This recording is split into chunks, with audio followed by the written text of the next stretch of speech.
How did a drunken bet destroy my marriage in one weekend? I told my husband I could seduce anyone I wanted anytime I chose. He said he believed me and there was no reason to test it. But after 3 cocktails at a work event, I decided to prove my point anyway.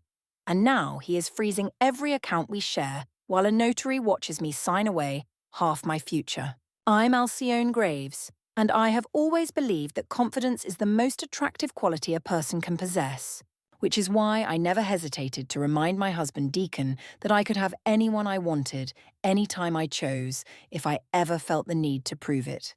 We were standing on the ferry terminal departure deck that Friday evening, waiting for the island weekend boat with our 5-year-old son Liam running between the benches. And I was scrolling through work messages when Deacon suggested we turn off our phones for the entire weekend so we could focus on family time. I looked up at him with a half smile and told him I could do whatever I wanted, whenever I wanted, with anyone I chose. And he laughed because he thought I was just being playful and confident like I always am. I said I could prove it right now if I felt like it, and he said there was no need to prove anything because he trusted me completely, which only made me want to test that trust even more because I have never liked the idea of anyone taking me for granted. We boarded the ferry and walked past the snack kiosk where Deacon bought Liam a juice box. And I stood near the railing typing on my phone and grinning because Evan from my office had just sent me a flirty reply to a photo I posted earlier that day. Deacon came back and asked if I was messaging work, and I said I was messaging a friend, and when he did not press further, I decided to show him the reply from Evan just to see his reaction. I told him it was harmless and just proof that I still had the ability to turn heads, and Deacon said he never doubted that for a second, but I could tell from the way his jaw tightened that he was not as comfortable with it as he pretended to be. I said maybe he should worry a little more instead of assuming I would always be content with our boring routine, and he did not respond, just turned his attention back to Liam and the horizon beyond the ferry railing.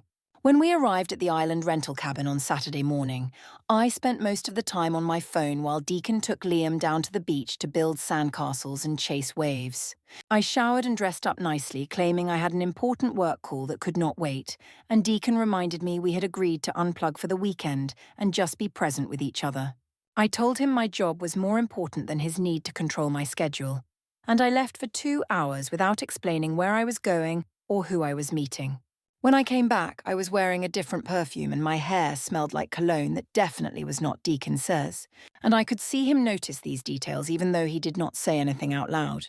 Liam asked why Mommy had left, and Deacon told him I had to help a friend with something urgent, which was close enough to the truth that I did not bother correcting it. By Sunday night, when we returned to our townhouse, I was unpacking slowly and humming to myself because the weekend had gone exactly the way I wanted it to. And Deacon asked if I had a good time. I said it was fine, but I wished he were more fun and spontaneous instead of so serious and predictable all the time, and when he asked what I meant by that, I told him Evan had texted me during the trip and called me exciting and spontaneous. Deacon said that seemed inappropriate for a co-worker to say to a married woman, and I told him he was just jealous because he could not handle the idea that other men found me attractive. He said he was not jealous but uncomfortable, and I told him his discomfort was his problem to solve, not mine to manage or apologize for. Later that evening, when I was putting Liam to bed, he asked me why I talked about other men so much, and I told him adults sometimes make jokes that kids do not understand yet. Liam said it did not sound like a joke, and I kissed his forehead and told him not to worry about grown-up conversations because they were complicated and not meant for children to figure out. Downstairs, I poured myself a glass of wine and scrolled through my messages, laughing softly at another reply from Evan, while Deacon sat on the couch with his laptop open and his expression unreadable. Around 11 that night, I asked Deacon what he was doing on his computer, and he said he was just organizing some files and making sure everything was in order. I asked why he looked so serious, and he said he was just tired from the long weekend. And I told him he was always tired lately and always so boring compared to the energy I felt when I was around other people. He closed his laptop without responding, and I finished my wine and went upstairs alone, leaving him sitting in the dim living room with his phone lighting up on the coffee table. I glanced back from the stairs and saw a calendar reminder on his screen that said Harbour Road 9:15 a.m. And when I asked what that was, he said it was just an errand he had to run in the morning. I shrugged and kept walking because I assumed it was something mundane like a car appointment or a pharmacy pickup. And I had no reason to think it was anything that would affect me or the comfortable life I had built where I could do exactly what I wanted without facing any real consequences. I arrived at the office Monday morning feeling energized and confident, and I found Evan standing near the coffee station in our open plan workspace. So I walked over to join him because I enjoyed the way our conversations made me feel seen and appreciated in ways that Deacon never seemed to manage anymore. Evan was describing a client disaster from the previous week, and he touched my shoulder while he laughed. And I leaned in closer instead of stepping back, because I saw no reason to maintain distance when we were just two professionals enjoying a friendly moment. One of our co-workers walked past and glanced at us twice with an expression I could not quite read, but I waved cheerfully and smiled because I had nothing to hide and nothing to feel guilty about. Later that morning, my manager called me into her office and asked if I needed to review the workplace conduct policies. And I told her everything between Evan and me was completely professional and appropriate, though I could tell from her tight smile that she did not entirely believe me. By Monday evening, when I was riding the parking garage elevator down to my car, Deacon texted asking what time I would be home for dinner, and I replied that I was grabbing food with some people from the team because we were celebrating the end of a difficult project. He asked where we were going, and I told him it was spontaneous and I would update him later. But when he texted back asking me to share my location with him, I left him on red because I did not appreciate being monitored like a teenager with a curfew. 2 hours later, a rideshare receipt hit our joint credit card, showing a pickup from a wine bar that was 6 miles from the office and a drop-off at our townhouse at 11:47 at night. And I knew Deacon would see it because he had started checking our statements more carefully than he used to. On Tuesday evening, I met my college roommate Jessa at the gym for our regular spin class, and afterward, while we were cooling down and stretching, she asked me if Deacon knew about Evan and what was really happening between us. I told her there was nothing to know because Evan and I were just friends who enjoyed each other's company. But Jessa said the office was talking, and people were starting to notice how much time we spent together. I told her people were probably just jealous because they were stuck in boring relationships and could not handle seeing someone who still had spark and excitement in her life. And Jessa said that was not true and that I was playing with fire. She said Deacon was a good man who did not deserve to be humiliated. And I told her she did not understand what it was like to feel invisible in your own marriage because your husband was too focused on spreadsheets and schedules to notice you anymore. Jessa suggested we try couples therapy, and I laughed and told her therapy was for people who wanted to stay stuck in situations that were not working. And I had no intention of settling for less than I deserved. When I got home Wednesday evening, Deacon was sitting at the dining table with a stack of mail and his laptop open. And I asked him why he was going through our bills so carefully when he had never cared about that kind of detail before. He said he wanted to make sure everything was accurate and that we were not missing any important charges or unusual activity. And I told him he never used to worry about bills and asked what had changed. He said he cared now because it was important to understand where our money was going. And I accused him of looking for something specific instead of just being responsible like he claimed. He did not answer my accusation, and instead he just kept scrolling through the online statements with a focused expression that made me uncomfortable. So I poured myself a glass of wine and settled onto the couch to scroll through social media while he continued his strange new obsession with our finances. Later that night, when I went upstairs to check on Liam before bed, I found Deacon already in our son's room reading him a story, and Liam asked his father why I went out so much lately. Deacon told him I worked hard and needed time with friends to relax, but Liam said I smelled different when I came home at night. And he said I smelled like the man who came to the office party last year. Deacon's entire face went still and frozen, and he told Liam it was probably just perfume or someone's cologne that I passed in a restaurant. But Liam insisted it was not perfume and it was the same smell every time. Deacon kissed our son's forehead and turned off the light without saying anything more. And I stood in the hallway feeling irritated that a 5-year-old was being encouraged to monitor my comings and goings like some kind of tiny detective. Around midnight on Wednesday, I heard movement in the hallway and saw Deacon carrying his laptop and a charging cable toward the spare bedroom at the end of the hall. I stood in the doorway of our master bedroom and asked him what he was doing, and he said he had an early morning video call and did not want to wake me with the alarm or the conversation. I told him that was obviously a lie and he was just trying to punish me for having a life outside our home. But he insisted it was the truth, and he was simply being considerate of my sleep. I said he was making everything into a bigger deal than it needed to be, and he said he was giving me the space I seemed to want. And then I slammed the bedroom door because I was tired of his passive-aggressive behavior. Through the wall, I could hear him moving around in the spare room, and I knew he was setting up a more permanent sleeping arrangement. But I told myself he would get over his mood in a few days and things would go back to normal. The next morning, while I was getting ready for work, my phone buzzed with a text from an unknown number that said the sender's wife had seen me at Mason's wine bar on Monday night with a guy from my office and thought Deacon should know about it. I deleted the message immediately because I did not need neighborhood gossip spreading lies about me. But when I went downstairs, I saw Deacon sitting at the kitchen table with his phone in his hand and a new expression on his face that I had never seen before.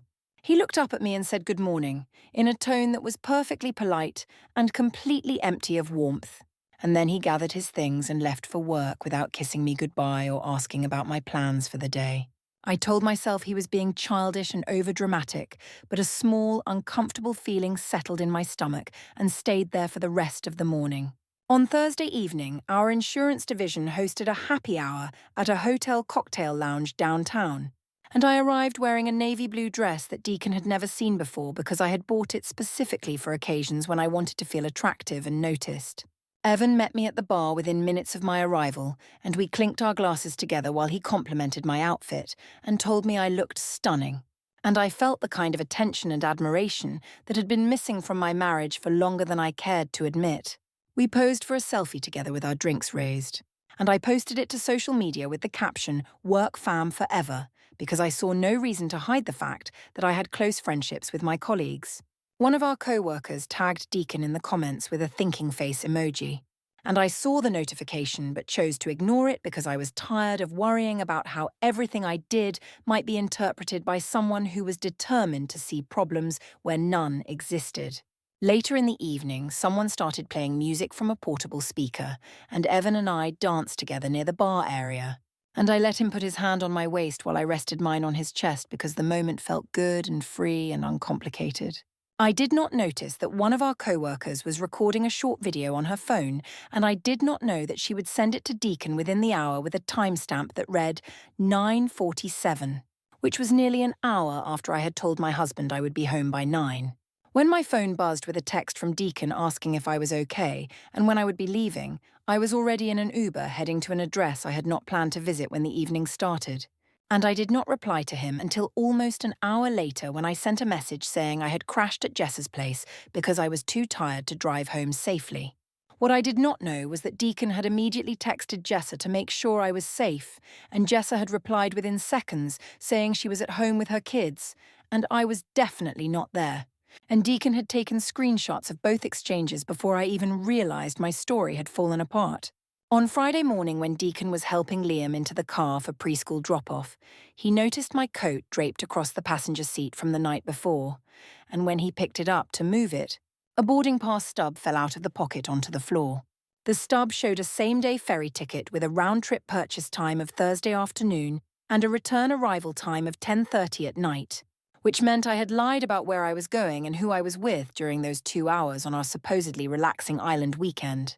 Deacon photographed the boarding pass with his phone, tucked it carefully back into my coat pocket, and drove Liam to preschool without saying a word about what he had discovered. That Friday evening, Deacon's employer was co-sponsoring a charity fundraiser for the Children's Hospital, and he attended with several co-workers because the event was important for his company's community relations. I knew about the event, but I had told him I was not interested in going because I had other plans, and those other plans involved arriving at the same venue with Evan on my arm, both of us dressed nicely and walking together like we were the couple everyone wanted to be. When I saw Deacon standing across the open plaza with his colleagues, I waved casually and smiled because I felt confident that I was not doing anything wrong by bringing a friend to a public charity event. Evan kept his arm around my waist as we walked through the crowd, and one of Deacon's co-workers asked him quietly if that woman over there was his wife, and Deacon said yes without any additional explanation or emotion in his voice. About an hour into the event, Evan and I were standing near one of the cocktail tables when someone in the crowd shouted, "To freedom!" as a toast, and we laughed and clinked our glasses together because the moment felt spontaneous and joyful. What I did not see was one of Deacon's colleagues quietly filming the entire interaction on her phone, capturing the way Evan held me close and the way I leaned into him without any hesitation or awareness that my husband was watching from 30 feet away. When Deacon finally approached our table, I greeted him brightly and introduced Evan as my work friend. And Evan shook Deacon's hand but looked away quickly because even he seemed to understand that the situation was more awkward than I was willing to acknowledge. Deacon asked if I was planning to come home that night, and I told him I might stay out late because the event was fun and I was enjoying myself. And when he asked if Evan was driving me home, I said I would figure out my transportation later and he should not worry about it. Deacon mentioned that Liam had been asking for me, and I told him Liam would be fine because children are resilient, and one night without me would not cause any lasting damage. Deacon looked at me for a long moment with an expression I could not quite read, and then he turned and walked away without another word. And a woman from his team touched his shoulder gently and said something I could not hear. I turned back to Evan and suggested we get another drink, and I pushed away the uncomfortable feeling that was starting to creep into my chest, telling myself that Deacon was overreacting as usual and that by next week everything would blow over like it always did. Late that night, when Deacon was sitting in his car in the parking garage stairwell with the engine off and his hands gripping the steering wheel, his phone buzzed with a text from Jessa that said she had told me the situation would end badly and she was sorry he was going through this, and she offered to confirm what she had witnessed on Thursday if he ever needed a witness statement. Deacon saved the message to a folder on his phone, and then another text arrived, this time from Helen, our neighbor, saying she had seen me get dropped off at 2 a.m. the previous night in a car that definitely was not ours, and she thought he should know. Deacon thanked her politely, started his car, and drove home through empty streets. And when he pulled into our driveway, he sat there for 5 additional minutes, staring at the lit living room window where I was visible on the couch with my wine glass and my phone, completely unaware that the walls were closing in around the comfortable life I thought I had built. On Monday afternoon, when Deacon was waiting in the preschool pickup lane with the engine idling and other parents lined up in their cars around him, another mother walked up to his window and tapped on the glass with a concerned expression on her face. Deacon rolled down the window and she asked him if everything was okay at home, and he said yes and asked why she was concerned. And she explained that her daughter had shown her a social media post from the charity event where someone had tagged me with Evan and called us the cutest couple in the caption. Deacon thanked her quietly and told her it was just a misunderstanding between friends. But I could tell from the way she nodded without looking convinced that she did not believe his explanation any more than he believed it himself. When Liam climbed into the back seat with his backpack and lunchbox, he asked his father why the lady had looked so sad when she was talking to him. And Deacon told him she was just tired from a long day, which was easier than explaining that our family problems were now being discussed in the preschool parking lot. That evening, when I arrived home after staying late at the office for what I claimed was a client presentation review, Deacon asked me directly if Evan had been at those meetings, and I said sometimes he was because we worked on the same accounts and it made sense for us to coordinate our strategies. Deacon said people were talking about us, and I told him people were always going to talk when they saw someone living confidently instead of hiding in fear of judgment. And he said the problem was not judgment, but the fact that Liam's friend's parent had seen the social media posts, and now our son's school community knew something was wrong. I told him social media did not matter in the real world, and he said it mattered very much when our 5-year-old son might hear comments or questions from other children who had parents that gossiped. I told him if he was so worried about what people thought, maybe he should try being more interesting and giving me a reason to want to post pictures with him instead of with my friends. And he walked away from the conversation without saying another word, which was becoming his new pattern whenever I said something he did not want to hear.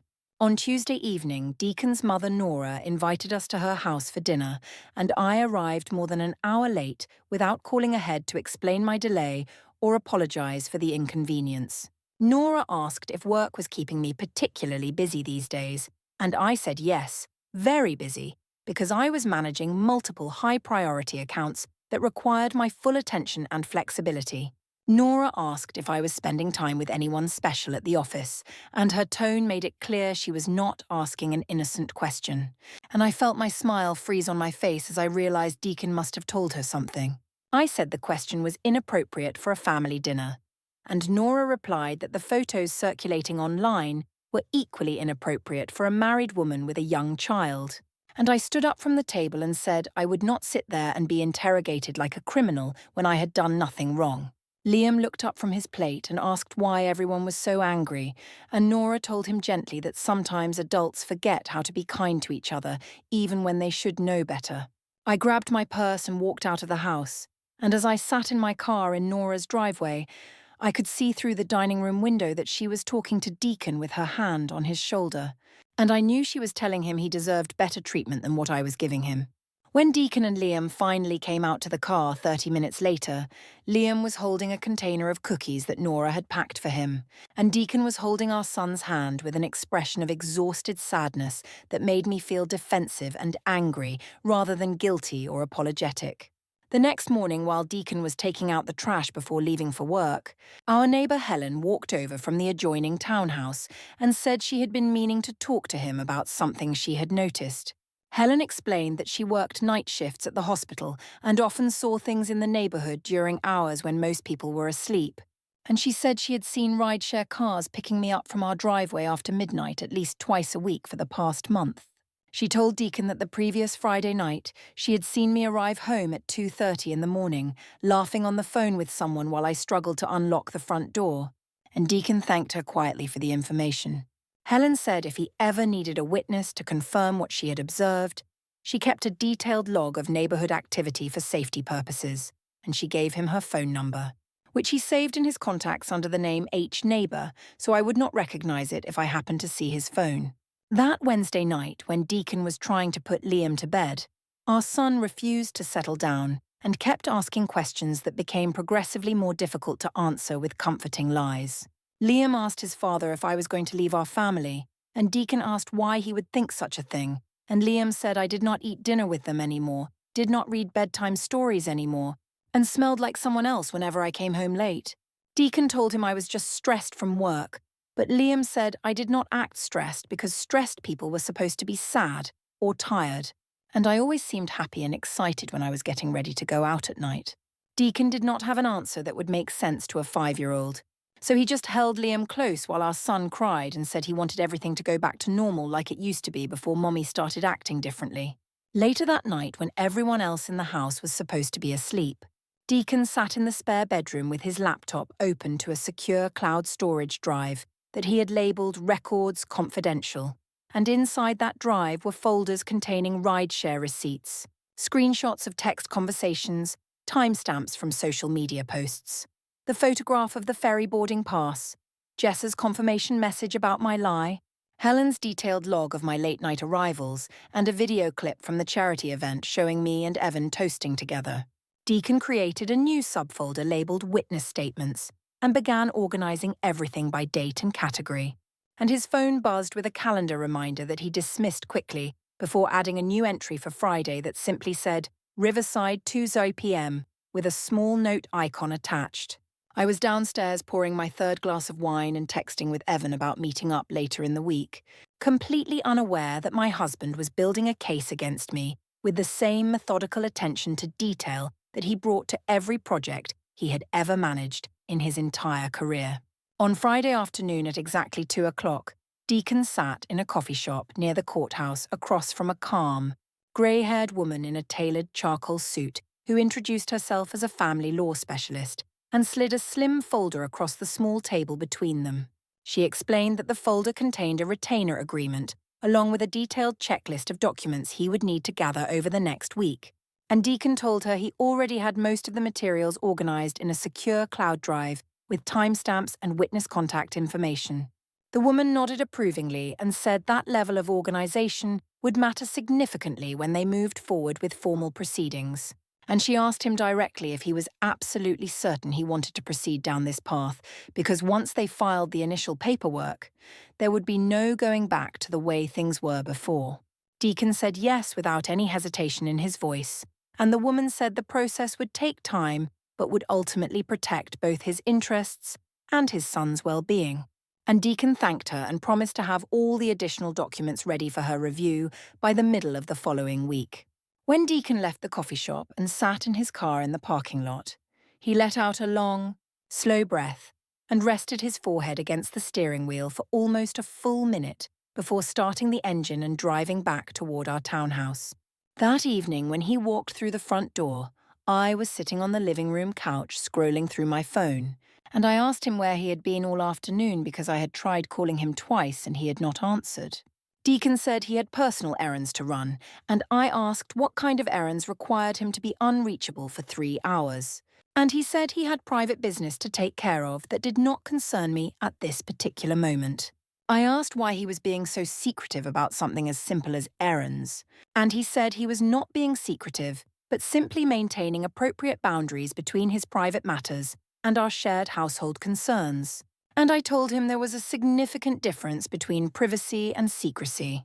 Deacon looked at me with an expression that was perfectly neutral and said exactly, that was precisely the point he was trying to make, and then he walked past me toward the spare bedroom without offering any additional explanation.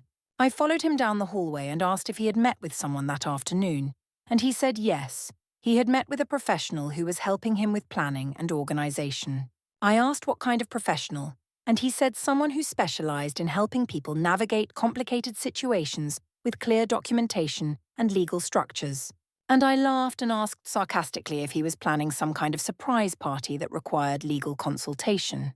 Deacon said no, he was not planning a party, and when I waited for him to elaborate further, he simply turned his attention to his laptop and began typing without acknowledging that I was still standing in the doorway watching him with growing frustration and confusion. Later that night, Deacon carried a second set of clothes into the spare bedroom closet, along with several pairs of shoes and his toiletry bag from our shared bathroom, and I stood in the doorway asking if he was seriously planning to keep sleeping in the spare room indefinitely. He said yes, that was exactly his plan, and I told him he was being childish and punishing me for having friendships and a life outside our marriage.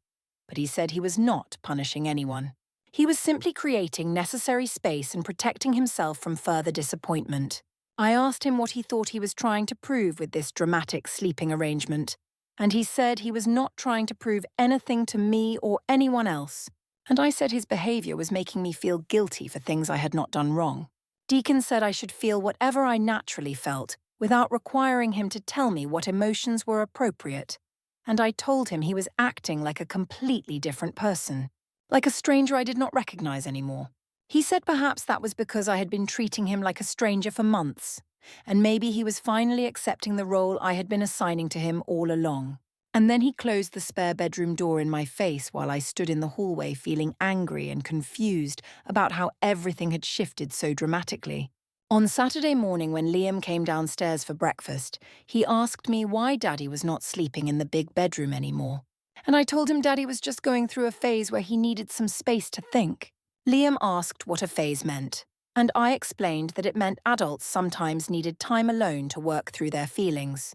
And Liam asked with tears forming in his eyes if we were getting divorced like his friend Emma's parents did last year. I told him absolutely not. Of course not. Daddy was just being overly dramatic about small problems that would resolve themselves in a few days. And I pulled Liam into a hug and promised him everything would be fine. Through the kitchen window, I watched Deacon take Liam outside to the backyard patio a few minutes later, and I saw them sitting together on the bench near the fence while Deacon spoke quietly and Liam nodded with a serious expression that looked far too mature for a 5-year-old child. On Sunday evening, I was sitting on the living room couch scrolling through social media when Deacon came in from the backyard and sat down in the chair across from me instead of going directly to the spare bedroom, like he had been doing for the past week. I asked him what he wanted, and he said he wanted to have a conversation, and I told him we had nothing to talk about because he had already made his feelings clear by moving into another room. Deacon said we actually had quite a lot to talk about, and I said he was being paranoid and seeing problems that did not exist. But he said he was being clear-headed and seeing problems that had existed for a very long time. I asked him what that was supposed to mean, and he said it meant he knew exactly what had been happening over the past 2 months, and he knew exactly how he was planning to handle the situation moving forward, and his voice was so calm and measured that it made me feel genuinely uncomfortable for the first time. I asked if he was threatening me, and Deacon said no, he was not threatening anyone. He was simply informing me that actions have consequences and that I would understand the full scope of those consequences very soon. I asked him what he was supposedly informing me about, and he said I would find out soon enough. And there was no point in discussing details until everything was properly arranged and documented.